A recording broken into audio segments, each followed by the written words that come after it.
राज्यातील सर्व लाडक्या बहिणींसाठी आताची सर्वात मोठी आणि आनंदाची बातमी आलेली आहे। बघा, आज पुन्हा एकदा पात्र बहिणींच्या खात्यामध्ये जून महिन्याचा 12 हप्ता 1500 रुपयाप्रमाणे विस्तारण्यास सुरुवात सुद्धा झालेली आहे। बघा, लाडक्या बहिणींनो, तुमच्या खात्यामध्ये मागील 2 दिवसांपासून जून महिन्याचा हप्ता 1500 रुपयाप्रमाणे विस्तारण्यास सुरुवात सुद्धा झालेली होती। तर आज शेवटचा दिवस आहे। तर या शेवटच्या दिवशी शेवटच्या 4 तासांमध्ये उर्वरित बहिणींच्या खात्यामध्ये जून महिन्याचा हप्ता 1500 रुपयाप्रमाणे विस्तार सुद्धा होणार आहे। तर आज 12 जिल्ह्यामधील 35 लाख बहिणींच्या खात्यामध्ये पुढील 4 तासांमध्ये जून महिन्याचा हप्ता 1500 रुपयाप्रमाणे जमा सुद्धा होणार आहे। परंतु लाडक्या बहिणींनो, मागील 2 दिवसांपासून YouTube वरती आणि Facebook वरती एक बातमी वाऱ्यासारखी सुद्धा पसरलेली आहे। ती बातमी म्हणजे लाडक्या बहिणींना आजपासून जून महिन्याचा हप्ता आणि जुलै महिन्याचा हप्ता एकत्रितपणे 3000 रुपये सुद्धा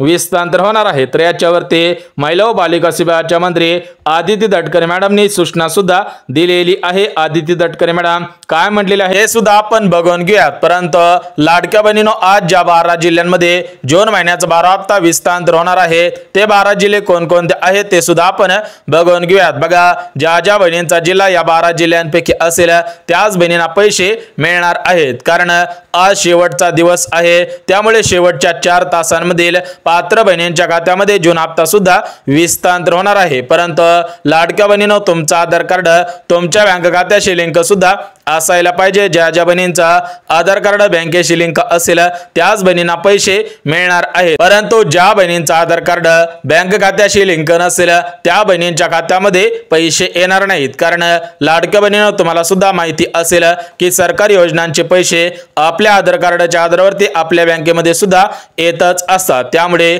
तुमच्या आधार कार्ड लिंक असावे, तुमचे डेबिट ऍक्टिव्ह सुद्धा असायला पाहिजे। बघा, आतापर्यंत सर्व बहिणींच्या खात्यामध्ये 12 हप्त्यांचे पैसे विस्तार सुद्धा झालेले आहेत। म्हणजेच लाडकी बहीण योजनेला 1 वर्ष पूर्ण झालेले आहे। सर्व बहिणींच्या खात्यामध्ये 12 हप्त्यांचे 18,000 रुपये सुद्धा आलेले आहेत। परंतु काही बहिणींना अजून 12वा हप्ता मिळालेला नव्हता, त्यामुळे परत एकदा हा 12वा हप्ता पात्र बहिणींच्या खात्यामध्ये विस्तार होत आहे। म्हणजेच लाडक्या बहिणींनो, एक गोष्ट लक्षात घ्या, शेवटचे 4 तास राहिलेले आहेत। या शेवटच्या 4 तासांमध्ये या 12 जिल्ह्यामधील 35 लाख बहिणींच्या खात्यामध्ये जून हप्ता विस्तार सुद्धा होणार आहे। परंतु आज बहिणींना जुलै महिन्याचा 13वा हप्ता सुद्धा मिळणार आहे का त्याविषयी सुद्धा अपडेट आलेले आहे। म्हणजेच महिला व बालिका विभागाच्या मंत्री लाडकी बहीण योजनेचा हप्ता सोडणारे आदिती तटकरे मॅडमनी माहिती दिलेली आहे। आदिती तटकरे मॅडमनी सांगितल्याप्रमाणे जुलै महिन्याचा हप्ता 1500 रुपयाप्रमाणे सोडण्यात येणार आहे। परंतु हा जुलै महिन्याचा 13वा हप्ता कधी बहिणींच्या खात्यामध्ये सोडण्यात येणार आहे त्याविषयी सुद्धा माहिती दिलेली आहे। ती माहिती सुद्धा बघणार आहोत। परंतु आज ज्या 12 जिल्ह्यांमध्ये जून हप्ता सोडण्यात येणार आहे ते 12 जिल्हे कोणकोणते आहेत ते सुद्धा आपण बघून घेऊया। ज्यांचा ज्यांचा जिल्हा असेल त्याच बहिणींच्या खात्यामध्ये पैसे सुद्धा येणार आहेत। परंतु लाडक्या बहिणींनो, तुम्हाला सुद्धा माहिती असेल की मागील काही दिवसांपासून सर्व लाडक्या बहिणींच्या अर्जांची तपासणी सुद्धा करण्यात आलेली होती, छाननी सुद्धा करण्यात आलेली होती। कारण भरपूर शासकीय बहिणींनी चुकीच्या पद्धतीने लाडकी बहीण योजनेचा लाभ घेतल्याचे निदर्शनास सुद्धा आलेले होते। त्यामुळे सरसकट 2,52,00,000 बहिणींच्या अर्जांची तपासणी सुद्धा करण्यात आलेली होती। तर या तपासणीमध्ये काही बहिणींचे अर्ज रद्द सुद्धा झालेले आहे। ज्या ज्या बहिणींना रिजेक्ट म्हणून मेसेज आलेला असेल त्या बहिणींचे अर्ज रद्द सुद्धा करण्यात आलेला आहे। बघा,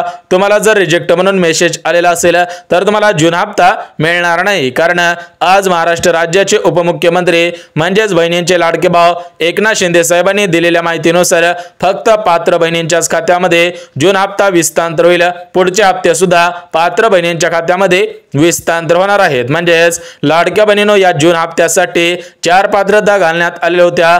ज्या ज्या बहिणी 4 पात्रतेमध्ये बसत होत्या त्यांच्या खात्यामध्ये मागील 2 दिवसांमध्ये जून हप्ता विस्तार सुद्धा झालेला आहे। आज सुद्धा 4 तासांमध्ये जून हप्ता विस्तार होईल। परंतु लाडक्या बहिणींनो, तुम्ही सुद्धा या 4 पात्रतेमध्ये बसत असाल तरच तुम्हाला पैसे येणार आहेत। परंतु ज्या बहिणी या 4 पात्रतेमध्ये बसत नसतील त्या बहिणींना 1 रुपया सुद्धा मिळणार नाही। कारण त्यांचा अर्ज महिला व बालिका विभागाच्या मंत्री आदिती तटकरे मॅडम यांच्या माध्यमातून रद्द सुद्धा करण्यात आलेला आहे। बघा, त्या 4 पात्रता कोणकोणत्या आहेत ते सुद्धा आपण बघून घेऊया। त्यानंतर ज्या 12 जिल्ह्यांमध्ये जून हप्ता विस्तार होणार आहे ते 12 जिल्हे कोणकोणते आहेत ते सुद्धा आपण बघणार आहोत। बघा लाडक्या बहिणींनो, या 4 पात्रतांपैकी पहिली पात्रता म्हणजे लाडके बहीण महाराष्ट्र राज्याचे रहिवासी असावे। ज्या ज्या बहिणी महाराष्ट्र राज्याच्या रहिवासी असतील त्यांच्याच खात्यामध्ये पैसे सुद्धा सोडण्यात येणार आहे। सोबतच जे दुसरी पात्रता घालण्यात आलेली आहे तर ते दुसरी पात्रता योजनांची आहे, म्हणजेच लाडक्या बहिणी फक्त लाडके बहीण योजनेचा लाभ घेत असावेत, परंतु ज्या बहिणी लाडके बहीण योजना सोडून दुसऱ्या योजनांचा लाभ घेत असतील याच्यामध्ये नमो शेतकरी योजना आहे, पीएम किसान योजना आहे, संजय गांधी निराधार योजना, श्रावण बाळ योजना, म्हणजे ज्या लाडक्या बहिणी लाडके बहीण योजनेचा लाभ घेत असतील त्यासोबत नमो शेतकरी योजनेचा लाभ घेत असतील, संजय गांधी निराधार योजनेचा लाभ घेत असतील, अशा डबल योजनांचा लाभ घेत असतील त्या बहिणींना पैसे मिळणार नाही। त्यासोबत तिसरी पात्रता म्हणजे ज्या बहिणींचे उत्पन्न या 2025 मध्ये 2.5 लाखांपेक्षा कमी असेल त्याच बहिणींना पात्र सुद्धा ठरवण्यात येणार आहे। ज्यांचं उत्पन्न 2.5 लाखांपेक्षा जास्त असेल त्यांना जून हप्ता मिळणार नाही। त्या बहिणींनी बँकेच्या मेसेजची वाट पाहून सुद्धा उपयोग होणार नाही। त्यानंतर लाडक्या बहिणींनो, जी तिसरी पात्रता घालण्यात आलेली आहे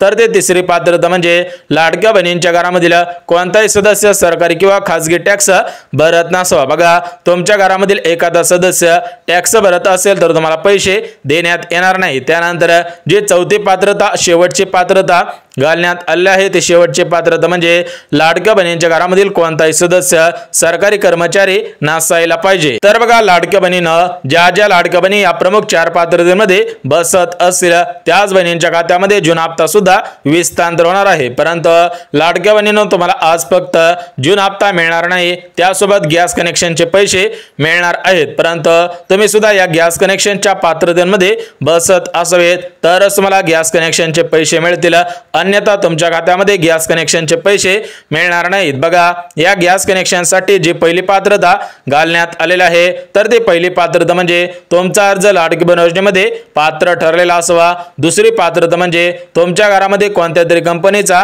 गॅस असावा। तिसरी पात्रता म्हणजे गॅस कनेक्शनचे पासबुक असावे आणि चौथी पात्रता म्हणजे तो गॅस घरातील महिलेच्या नावाने असायला पाहिजे। बघा, ज्या ज्या बहिणी गॅस कनेक्शनच्या पात्रतेमध्ये बसत असतील त्यांना गॅस कनेक्शनचे पैसे आणि जून हप्ता सुद्धा विस्तार होणार आहे। बघा, लाडक्या बहिणींनो प्रमुख 12 जिल्ह्यांची निवड करण्यात आलेली आहे। 12 जिल्ह्यामधील 35 लाख बहिणींच्या खात्यामध्ये जून हप्ता आणि गॅस कनेक्शनचे पैसे विस्तार होणार आहे। ते 12 जिल्हे कोणकोणते आहेत ते सुद्धा आपण बघणार आहोत। परंतु लाडक्या बहिणींनो एक गोष्ट लक्षात घ्या, आज शेवटचा दिवस आहे, त्यामुळे शेवटच्या 12 जिल्ह्यामधील 35 लाख बहिणी खात्यामध्ये पैसे येणार आहेत, कारण मागील 2 दिवसांमध्ये पात्र बहिणींच्या खात्यामध्ये जून हप्ता सुद्धा आलेला आहे। परंतु ज्यांना अजून जून हप्ता आलेला नसेल त्या बहिणींचा जिल्हा या जिल्ह्यांपैकी आहे का?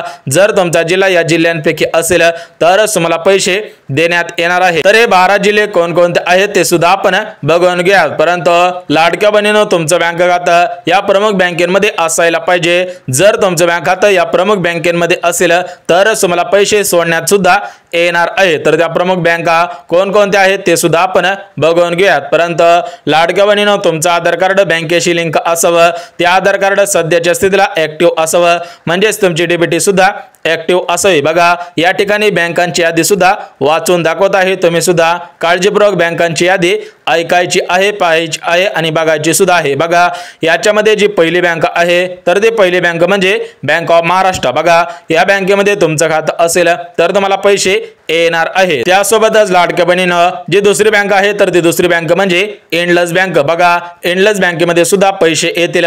ज्या ज्या बहिणींचं बँक खातं इंडलस बँकेमध्ये असेल त्या बहिणींचे सुद्धा प्रतीक्षा संपलेली आहे। त्यासोबत तिसरी बँक म्हणजे पोस्ट बँक, म्हणजेच इंडियन पोस्ट पेमेंट बँक। या बँकेमध्ये सुद्धा पैसे येणार आहेत, कारण पोस्ट बँकेला आज प्राधान्य सुद्धा देण्यात आलेलं आहे। पोस्ट बँकेमध्ये लवकरात लवकर आधार कार्ड लिंक होत असतं, त्यामुळे पोस्ट बँकेमध्ये सुद्धा पैसे येतील। बघा, लाडक्या बहिणीनं 12 जिल्हे बघून घेऊयात, परंतु तुमचं बँक खातं या प्रमुख बँकेमध्ये असेल तरच तुम्हाला पैसे येणार आहे। त्यानंतर चौथी बँक म्हणजे ॲक्सिस बँक। बघा खासगी क्षेत्रामधील ही बँक सुद्धा सर्वात मोठी बँक आहे, त्यामुळे या ॲक्सिस बँकेला सुद्धा प्राधान्य देण्यात आलेलं आहे। ज्या ज्या बहिणींचं बँक खातं ॲक्सिस बँकेमध्ये असेल त्यांची सुद्धा प्रतीक्षा सामणार आहे। त्यानंतर जे पाचवी बँक आहे ती पाचवी बँक म्हणजे बँक ऑफ बडोदा। बघा या बँकेला सुद्धा प्राधान्य देण्यात आलेलं आहे। जर तुमचं बँक खातं बँक ऑफ बडोदा मध्ये असेल तर तुमची सुद्धा प्रतीक्षा सामणार आहे। परंतु लाडक्या बहिणीनं ज्या बहिणींचं बँक खातं या प्रमुख बँकेमध्ये नसेल त्या बहिणींना उद्या सुद्धा पैसे येणार आहेत, त्यामुळे तुमचं बँक खातं या बँकेमध्ये आहे का हे पाहणं सुद्धा गरजेचं आहे। त्यानंतर जे पुढची बँक आहे ती पुढची बँक म्हणजे इंडियन बँक। बघा गव्हर्नमेंटची सर्वात मोठी बँक आहे, त्यामुळे आज इंडियन बँकेला प्राधान्य सुद्धा देण्यात आलेलं आहे। जर तुमचं बँक खातं इंडियन बँकेमध्ये असेल तर तुमची सुद्धा भरपूर दिवसांची प्रतीक्षा सामणार आहे। त्यानंतर पुढची बँक म्हणजे युनियन बँक। या युनियन बँकेमध्ये सुद्धा पैसे येतील। बघा युनियन बँक सुद्धा गव्हर्नमेंटची सर्वात मोठी बँक आहे, त्यामुळे आज युनियन बँकेला प्राधान्य सुद्धा देण्यात आलेलं आहे। बघा ज्या ज्या बहिणींचं बँक खातं युनियन बँकेमध्ये असेल आणि त्यांचं आधार कार्ड बँकेशी लिंक असेल त्या बहिणींची प्रतीक्षा संपलेली आहे, त्याच बहिणींना पैसे देण्यात येणार आहेत। बघा उर्वरित अजून 2 ते 3 बँका आहेत, त्या बँका सुद्धा बघून घेऊया। तर बघा लाडक्या बहिणीनं आज सेंट्रल बँक ऑफ इंडिया या बँकेमध्ये सुद्धा पैसे येतील। ज्या ज्या बहिणींचं बँक खातं सेंट्रल बँक ऑफ इंडिया या बँकेमध्ये असेल त्या बहिणींना सुद्धा पैसे येणार आहेत। म्हणजेच सरकारी बँकांना प्राधान्य देण्यात आलेलं आहे, त्यासोबत खासगी बँकांना सुद्धा प्राधान्य देण्यात आलेलं आहे। बघा खासगी क्षेत्रामधील सर्वात मोठी बँक म्हणजे ICICI बँक। ज्या ज्या बहिणींचं बँक खातं ICICI बँकेमध्ये असेल त्या बहिणींना सुद्धा पैसे येतील, त्या बहिणींची सुद्धा आज भरपूर दिवसांची प्रतीक्षा सामणार आहे। ज्या ज्या बहिणींचं बँक खातं ICICI बँकेमध्ये असेल त्या बहिणींची भरपूर दिवसांची प्रतीक्षा संपलेली आहे। त्यानंतर पुढची बँक म्हणजे IDBI बँक। ही बँक सुद्धा खासगी क्षेत्रामधील सर्वात मोठी बँक आहे, या बँकेला सुद्धा प्राधान्य देण्यात आलेलं आहे। ज्यांचं ज्यांचं खातं IDBI बँकेमध्ये असेल त्यांना सुद्धा पैसे येणार आहे। त्यानंतर पुढची बँक म्हणजे HDFC बँक। या बँकेला सुद्धा आज सर्वात मोठं प्राधान्य देण्यात आलेलं आहे। त्यानंतरची पुढची बँक म्हणजे कॅनरा बँक। या बँकेमध्ये सुद्धा पैसे येतील। त्यानंतर शेवटची बँक पंजाब नॅशनल बँक। बघा लाडक्या बहिणींनो प्रमुख बँकांची नावे सांगितलेली आहे। आता आपण ते 12 जिल्हे कोणकोणते आहेत ते सुद्धा आपण बघून घ्या। बघा याच्यामध्ये पुणे जिल्हा आहे, सातारा जिल्हा आहे, सांगली जिल्हा, धाराशिव जिल्हा, लातूर जिल्हा, त्यासोबतच नांदेड जिल्हा। बघा हे 6 जिल्हे झाले। त्यासोबत 7वा जिल्हा परभणी, 8वा जिल्हा बीड, 9वा जिल्हा जालना, 10वा जिल्हा छत्रपती संभाजीनगर, 11वा जिल्हा बुलढाणा आणि 12वा जिल्हा म्हणजे अमरावती जिल्हा। बघा या 12 जिल्ह्यांमध्ये आज सर्वात अगोदर पैसे येतील। उर्वरित जिल्ह्यांमध्ये सुद्धा पैसे येणार आहेत, दुसऱ्या बँकेमध्ये सुद्धा पैसे येतील, फक्त आधार कार्ड लिंक